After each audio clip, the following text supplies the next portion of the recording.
Почитувана колешке, мислам дека последниот пасос ви беше одвишок, имајте во предвид дека вие сте правник, а тоа директно се коси, како што кажав, со Законот за нотаријат, така да сметам дека барем од ваша уста ова не смееше денес да излези. Знаете и сама дека е грешка. Не може геодетите да бидат нотаријати.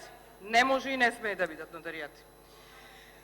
Јас веќе неколку пати кажувам дека СДСМ добро зборува, ама на дело ништо добро не гледаме. Да, може би се спремал долго време законот, ама јас ви споменав.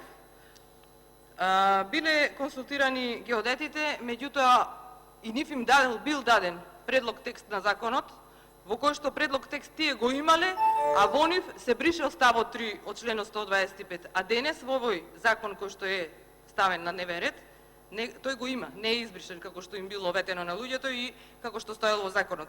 А од друга страна, жал ми е што ни вие не ни објаснивте што значи ова водење регистар на преземени недвижности и намена за продажба. Редно и јавноста и ние да знаеме што размислувате, што е тоа. Ви благодарам. Самка Ибраимов.